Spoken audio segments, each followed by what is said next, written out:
Hello dear students, आज हम अपना फर्स्ट चैप्टर रियल नंबर्स पर बेस्ड बेटा कुछ इम्पॉर्टेंट क्वेश्चंस को सॉल्व करेंगे जो कि हमारे लिए बहुत ही ज़्यादा हेल्पफुल रहेंगे। देखिए, द फर्स्ट क्वेश्चन इज सबसे छोटी भाज्य व अभाज्य संख्या का एचसीएफ बताइए। सबसे छोटी भाज्य मतलब कंपोजिट नंबर सबसे छोटा और प्राइम नंबर, उन दोनों का हमें एचसीएफ बताना है बेटा। तो हमें क्या पता होना चाहिए सबसे पहले तो हम यहाँ लिख लेते हैं सबसे छोटी भाज्य है कौन सी। सबसे, आप प्लीज पूरा लिख लीजिएगा, सबसे छोटी भाज्य कौन सी है? 4 से पहले 1 आपको पता है, ना प्राइम है ना कंपोजिट है, ना भाज्य है ना अभाज्य है, और उसके बाद 2 और 3 दोनों प्राइम नंबर्स हैं। ऐसे ही तो सबसे छोटी भाज्य कौन सी बनी? 4 नंबर। और सबसे छोटी अभाज्य कौन हुआ? 2, है ना। तो जब नंबर्स हमें पता चल गए, अब हम इन दोनों का एचसीएफ निकालेंगे।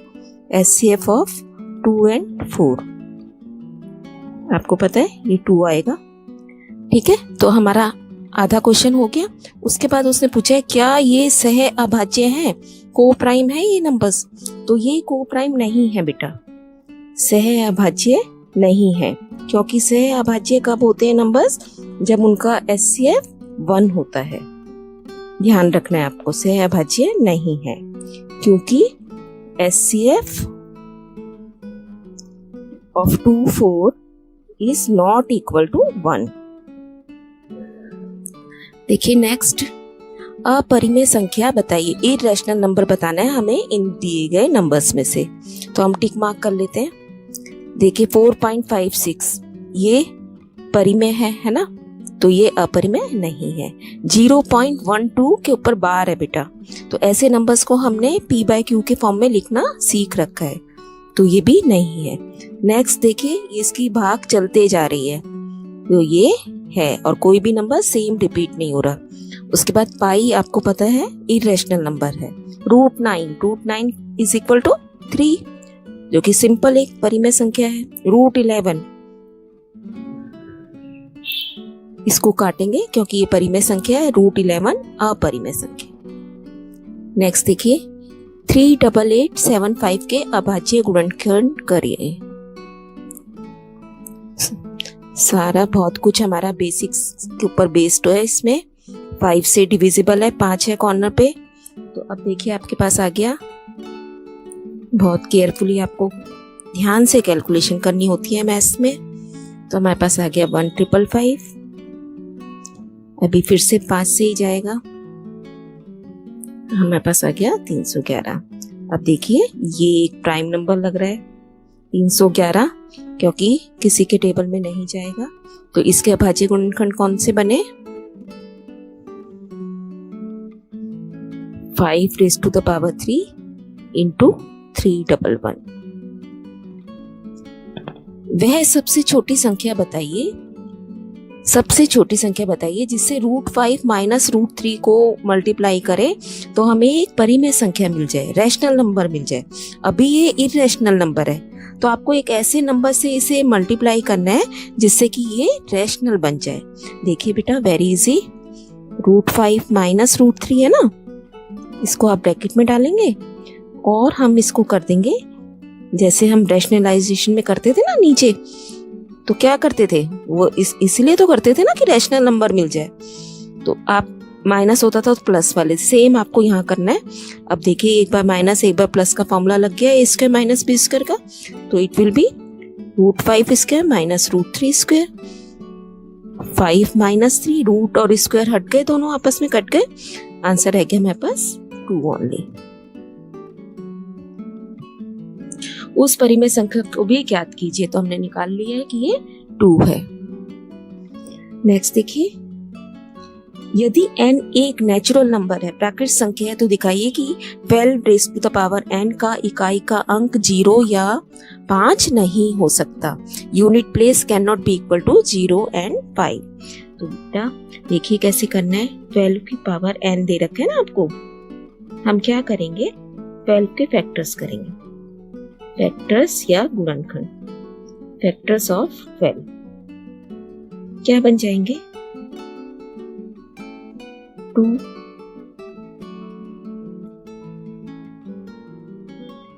एंड 3, है ना, ऐसे बना ना ये इसका 2 2 एंड 3। अब देखिए इसके फैक्टर्स में कहीं पे भी 5 नहीं आ रहा। बेटा 0 या 5 कब आ सकता है यूनिट प्लेस पे, जबकि उसके फैक्टर्स में 10 बन जाए किसी भी तरीके से। तो क्यों 10 2 आ चुका, 2 के साथ 10 कैसे बनेगा, जबकि 5 भी आता। तो 5 इसमें कहीं नहीं दिख रहा हमें, तो इसका मतलब इसका इकाई का अंक 0 या 5 कभी नहीं हो सकता। हम लिखेंगे क्योंकि इसके,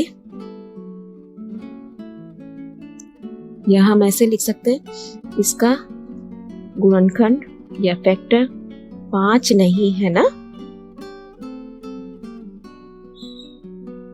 देयरफॉर ये आपका क्वेश्चन है, वो ही आप लिख देंगे, इकाई का अंक 0 या 5 नहीं हो सकता। इकाई का अंक आप पूरा कर देंगे इसको। नेक्स्ट देखिए फैक्टर ट्री बना हुआ है हमारा, जो कि हमें बहुत ही इंटरेस्टिंग लगता है ना, तो इसको कर लेते हैं पूरा। देखिए क्या बनेगा, 2 into 5 यहाँ लिख देंगे आप, that is 10। Now 10 into 7 70 and 70 into 5 x कितना आ गया 350। बहुत छोटा सा क्वेश्चन है लेकिन केयरफुली करना है। नेक्स्ट देखिए, वह सबसे छोटी संख्या बताइए जो 1 से 10 तक की सभी संख्याओं से विभाज्य है, divisible by all numbers from 1 to 10। तो इस क्वेश्चन में बेटा हमें मल्टीपल देखना है ना, तो हम क्या करेंगे, 1 से 10 तक की सभी संख्याएं यहाँ लिख लेंगे और उसके बाद उनका एलसीएम ले लेंगे। सबसे छोटी कौन सी होती है, लीस्ट कॉमन मल्टीपल, तो ये बन गया 6 7 8 9 10। अब इसका एलसीएम आपको पता है कैसे निकालते हैं, तो सबसे पहले 2 से डिवाइड कर देते हैं,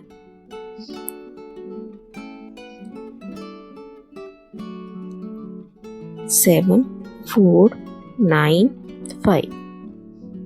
अब देखिए 3 से कर देते हैं आपकी बार, 1 1 1 2 5 1 7 4 3 एंड 5। अब देखिए 2 से 1 1 1 1 5 1 7 2 3 एंड 5। अब फिर से 5 से चला जाएगा एक बार, 1 1 1 1 1 1 7 2 3 एंड 1। अब बेटा आप देख रहे हैं नीचे क्या बने, 7 2 3, तीनों ही प्राइम नंबर्स अभाज्य संख्याएं बची हैं, तो उन्हें हमें एक एक करके हम यहाँ पे भी लिख सकते हैं। अदरवाइज हम सीधा, हमें पता चल गया कि एलसीएम क्या होगा। देखिए एलसीएम 2 की पावर 2 कितनी बार आ रहा है, 1 2 3। आप यहाँ पे भी एक एक करके डिवाइड कर सकते हैं। फिर 3 को चेक करेंगे, 1 फ्रॉम हियर एंड 1, 50 की पावर 2। फिर 5 और उसके बाद हमारे पास आ जाएगा 7। तो सारा कुछ सॉल्व करने के बाद हमारे पास आएगा 2520।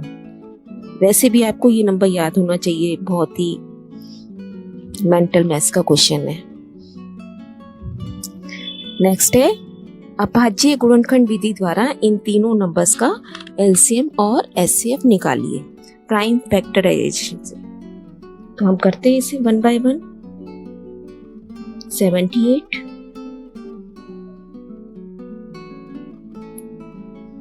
2 3 and 13।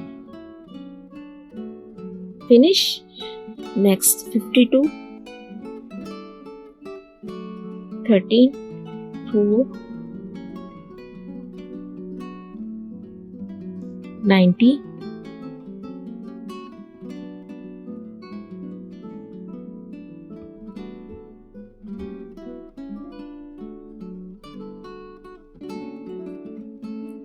78 क्या बना बेटा, 2 into 3 into 13।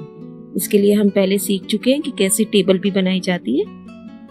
52 is 2 square into 13 and 90 is equal to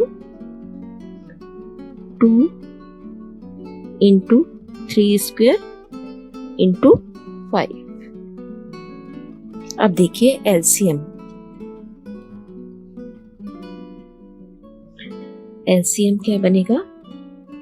least common multiple है ना, लेकिन हमने पावर्स इसमें कौन सी चेक करनी होती है? बड़ी। एक एक फैक्टर की आप देखेंगे कौन सी सबसे बड़ी है। 2 को चेक करेंगे पहले, 1 here 2 and 1, तो सबसे बड़ी पावर कौन हुई? 2। अब 3 को चेक कीजिए, 3 की 1 पावर है बेटा, यहाँ नहीं है तो इसका मतलब 0 और यहाँ पे 2, तो इसका मतलब 3 की पावर भी 2 होगी सबसे बड़ी। फिर 5 की 1 और 13 भी 1, तो सारा कुछ सॉल्व करके हमारे पास आ जाएगा 2340। एचसीएफ में हम क्या करते हैं? डेफिनेशन है इसकी हाईएस्ट कॉमन फैक्टर, लेकिन हमने पावर्स कौन सी चेक करनी है? छोटी।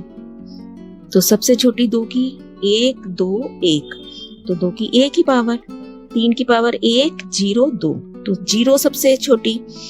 13 की पावर 13 1 1 0 यहाँ पे है ना, और 5 की भी 1 और यहाँ दोनों में 0 है, तो 5, ये दो बाकी नंबर कोई भी नहीं आएंगे। एचसीएफ इसका क्या रह गया? 2। नेक्स्ट देखिए, P is equal to this and Q is this, prove that the, हमें फॉर्मूला प्रूव करना है। तो सबसे पहले हम एलसीएम निकालते हैं बेटा इनका। एलसीएम में क्या करना है? बड़ी घातें, तो A की 2 घात यहाँ पे, 3 घात यहाँ पे, तो कौन सी घात लेंगे आप? बड़ी 3। B की 2 यहाँ पे, 1 यहाँ पे, तो B की 2 पावर ले लेंगे। एचसीएफ निकालेंगे। अब छोटी घातें देखनी है, 2 और 3 में छोटा कौन है? 2, और B की 1 और 2 में 1 छोटा है ना।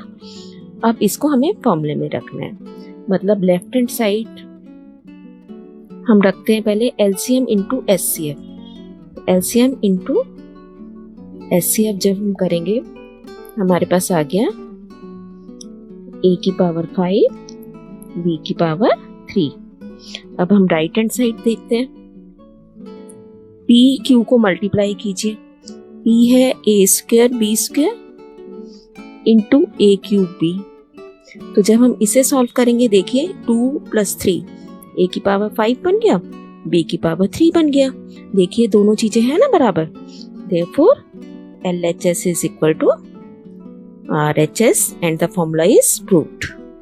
404 और 96 का एलसीएम और एचसीएफ बताइए व सूत्र को सिद्ध कीजिए।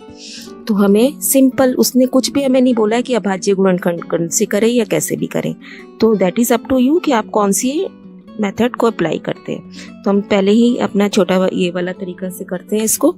देखिए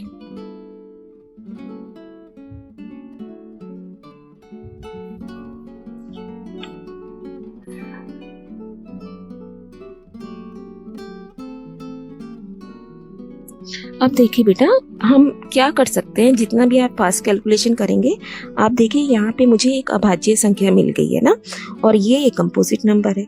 अभाज्य संख्या तो किसी से जाएगी नहीं, और 24 के ही फैक्टर्स होंगे, तो हम सीधा भी इसको कर सकते हैं, आगे भी मल्टीप्लाई करके भी, लेकिन ये दोनों नंबर्स हमारे नीचे बचेंगे ही बचेंगे। तो सीधा एलसीएम में क्या लिख सकती हूँ? एलसीएम इज इक्वल टू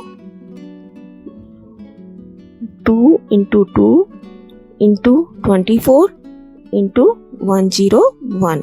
तो सॉल्व करके आपके पास आ जाएगा 9696। अब ऐसे ही एचसीएफ निकाल लेंगे हम यहाँ पे इसका। आपको आता है एचसीएफ निकालना, तो सारा कुछ कंप्लीट करेंगे आप इसका प्रोसेस, और एचसीएफ हमारे पास आ जाएगा 4। उसके बाद हमें फॉर्मूले को प्रूव करना है। फॉर्मूला क्या होता है? LCM into HCF is equal to दोनों संख्याओं का गुणनफल, है ना। तो अब देखो हम वैल्यूज निकाल चुके हैं, 9696 इंटू 4, और यहाँ पे दोनों नंबर्स आपके कौन से हैं? 404 इंटू 96। अब आप इसे कैलकुलेट करेंगे तो देखिए आपके पास दोनों तरफ नंबर्स बराबर आएंगे, 38784, and this proves the formula। Next है, हमारे को ये दे रखा है फॉर्मूले में एलसीएम और एचसीएफ हमें फाइंड आउट करना है। तो हम फॉर्मूला लिखेंगे बेटा ऐसे केस में, LCM into HCF is equal to product of two numbers, है ना।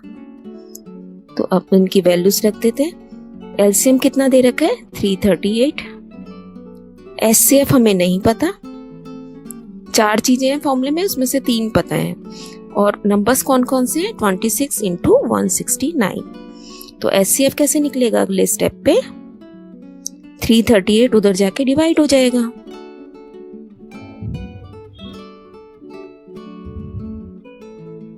ये देखिए 2 पे कट गया, एचसीएफ इज 30।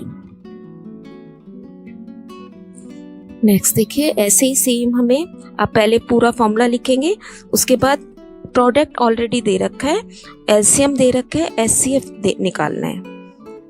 तो डायरेक्ट मैं लिख रही हूँ, लेकिन आप कंप्लीट करेंगे बेटा, क्योंकि जितना हम एक्यूरेट रहते हैं टीचर के ऊपर अच्छा इंप्रेशन भी पड़ता है और आपके मार्क्स कभी नहीं करते। तो आंसर आ जाएगा 16। तो every time you have to write down the formulas. Next very important question, बताइए कि ये नंबर भाज्य है या अभाज्य है। तो देखने में देखिए कितना बड़ा लग रहा है ना, तो हमें इसे सॉल्व नहीं करना बेटा, देखिए कैसे करना है। तो ये इसके कितने टर्म्स हैं, एक टर्म ये है और एक टर्म ये है। हम पदों का हमें पता है कैसे इसको सॉर्ट आउट करते हैं। तो देखिए इसमें से अब कुछ कॉमन दिख रहा है आपको, 13 कॉमन दिख रहा है ना। तो 13 हमने कॉमन निकाला, ब्रैकेट बनाई, अंदर रह गया इसके पास तो 7 इंटू 11, फिर प्लस, और 13 का 13 हम बाहर निकाल चुके हैं, तो अंदर बचा खाली 1। अब देखिए बेटा ये 2 नंबर्स का प्रोडक्ट बन गया ना। आप बहुत आसान है, यहाँ पे तो हम इजीली इसे सॉल्व भी कर सकते हैं। देखिए 78 आ गया अंदर सॉल्व करके। अब ये किस किस से भाग होगा, भाज्य है या अभाज्य? अब ये एक सिंपल 1 से तो होगा, 13 से होगा, 78 से होगा, और इनके प्रोडक्ट से भी होगा, एंड सो ऑन, है ना, चलता जाएगा। ऐसे कई सारे फैक्टर बनेंगे। हमें सिर्फ 1 से ज्यादा होता ही हम कह देते हैं भाज्य है। तो इसका मतलब ये संख्या कैसी है, भाज्य, क्योंकि इसके गुणनखंड 2 से ज्यादा हैं। आप लिखेंगे यहाँ पे। सेम क्वेश्चन ऐसे यही करना है आपको, तो अपने आप करेंगे आप। नेक्स्ट देखिए, क्या 2 संख्याओं का एचसीएफ और एलसीएम 300 ये हो सकता है? तो बेटा हम क्या करते हैं ऐसे केस में, एचसीएफ हमेशा एलसीएम को पूरा पूरा भाग करता है। आप लिख दीजिए यहाँ पे, एचसीएफ हमेशा एलसीएम को पूरा भाग करता है। ठीक है, तो अब हम यहां देख लेते हैं कि ये भाग कर रहा है इसको। आप देखिए, इसे चेक कीजिए भाग करके, तो आपको पता चल जाएगा कि ये पॉसिबल है या नहीं है। अगर ये भाग कर रहा है कंप्लीटली तो हो सकता है ऐसा, अगर नहीं भाग कर रहा that means it is not possible. तो इस केस में आप चेक करेंगे, आपको पता चलेगा कि ये नहीं भाग करेगा। देखिए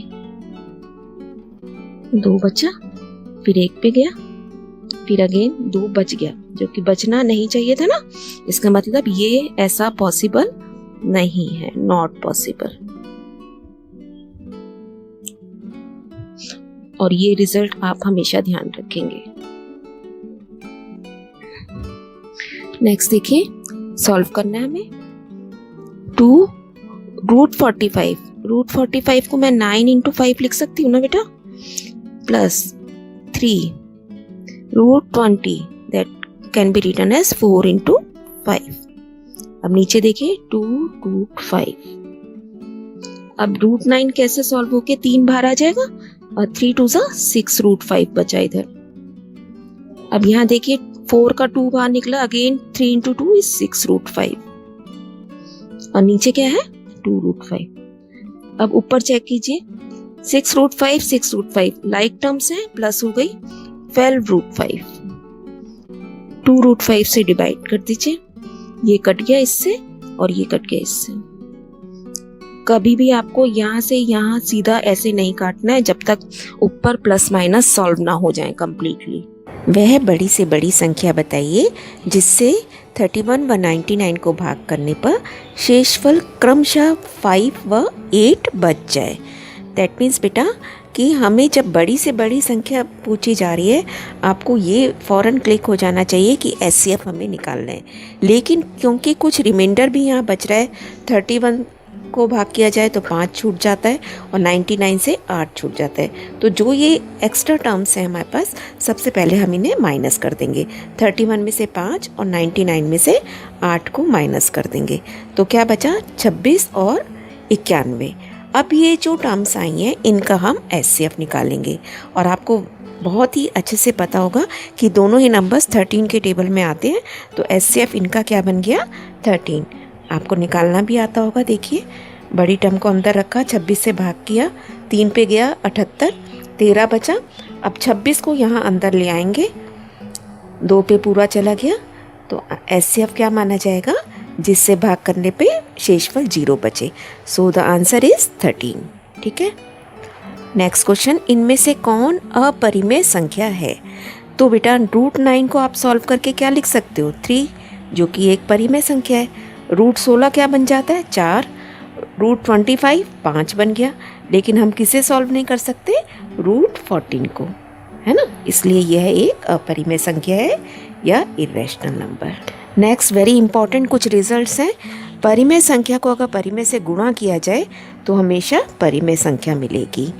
rational into rational is rational.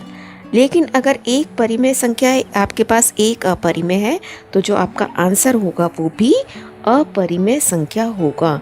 बहुत ध्यान रखना है आपने।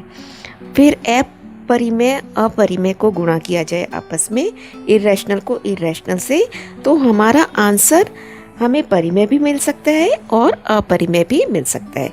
जैसे एग्जांपल देखिए, √3 इरेशनल नंबर है, अपरिमेय है, इसको मैंने इसी से गुणा कर दिया तो बेटा क्या बन गया, ये 3 बन गया, जो कि एक परिमेय संख्या है।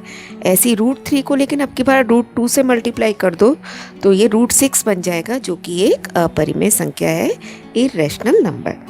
वे परिमेय में अगर परिमेय जोड़ा जाए तो हमें परिमेय संख्या मिलेगी, परिमेय में अपरिमेय जोड़ दें तो हमेशा अपरिमेय मिलेगा। लेकिन अपरिमेय में अपरिमेय जोड़ें तो जैसे गुणा करने पे कभी हमें परिमेय और कभी अपरिमेय मिल सकता है। एग्जाम्पल यहाँ आपको ये याद भी रखने हैं, ऐसा भी पूछा जा सकता है। 3 + √2 एक अपरिमेय संख्या है। ऐसे इसमें मैंने क्या जोड़ दिया, 3 - √2, जो कि एक दूसरी अपरिमेय संख्या है। जब आप इन्हें जोड़ोगे बेटा, रूट से √2 कैंसिल हो गया, क्या बचा, 3 + 3 6, which is a rational number. अब जब जमा किया तो देखिए, एक √3 ले लिया, एक √2 ले लिया, सॉल्व हो ही नहीं पाएंगे आपस में, तो ये कैसा रहा, अपरिमेय, इरेशनल। तो इसलिए हमें यहाँ दोनों आंसर मिल सकते हैं। नेक्स्ट अगेन, इनमें से कौन अपरिमेय संख्या नहीं है, which is not a irrational number, यानी कि रैशनल है। अब देखिए, अभी हमने सीखा है कि परिमेय में अपरिमेय जोड़ो तो अपरिमेय मिलेगा, इसका मतलब ये अपरिमेय है। ऐसे इसमें जमा और घटा के सेम रूल होते हैं, तो ये भी अपरिमेय। परिमेय को अपरिमेय से गुणा करते हैं तो भी हमेशा अपरिमेय मिलती है। अब रह गया सी को चेक करना हमें आता है। एक बार प्लस हो रही हैं टर्म्स, एक बार माइनस हो रही हैं, तो a² - b² बन जाएगा, 3² - √7 का स्क्वायर। नाउ 3² इज़ 9 और √7 और स्क्वायर कट गए आपस में, 7 रह गया खाली, 9 - 7 = 2, जो कि एक परिमेय संख्या है। तो हमारा आंसर क्या बन गया, सी। नेक्स्ट देखिए बेटा, ये आपको एज इट इज़ लर्न करने, कई बार आप प्रैक्टिस भी कर चुके होंगे। √3 एक अपरिमेय संख्या है, जिसमें हम पहले मान लेते हैं कि ये एक परिमेय संख्या है, a/b की फॉर्म में लिख लेते हैं, और इस तरीके से सारा रिजल्ट आपको एज इट इज़ लर्न करना है। इसी से रिलेटेड 3 + 2 √5 को अपरिमेय सिद्ध कीजिए। यदि √5 अपरिमेय है तो यहाँ पे भी हम सिंपल a/b की फॉर्म में ना लेके सिंपल x मान लीजिए, और जो ये √5 है इसको अकेला एक जगह छोड़ के बाकी सारी टर्म्स दूसरी तरफ ले जाएंगे, जिससे क्या होता है, एक तरफ अपरिमेय बच जाती है, दूसरी तरफ परिमेय, which is not at all possible. इसलिए हमारी अजम्पशंस गलत हो जाती हैं और यह एक अपरिमेय संख्या सिद्ध कर। ऐसे ही 2√3/5 पहले इसे परिमेय माना, परिमेय मान के a के इक्वल रख दिया। अब √3 को यहाँ अकेला छोड़ देंगे, 5 ऊपर चला गया, 2 नीचे आ गया। अब इस तरफ तो ये अपरिमेय बन गई और इस तरफ परिमेय, विच इज़ नॉट पॉसिबल, जो कि संभव नहीं है। इसलिए हमारी कल्पना गलत है और इसलिए यह एक अपरिमेय संख्या है बेटा। तो that's all for the chapter 1 बेटा। आपके सारे इंपॉर्टेंट क्वेश्चन ऑलमोस्ट इसमें इकट्ठे हो गए हैं। खूब प्रैक्टिस कीजिए। Keep on learning, stay blessed.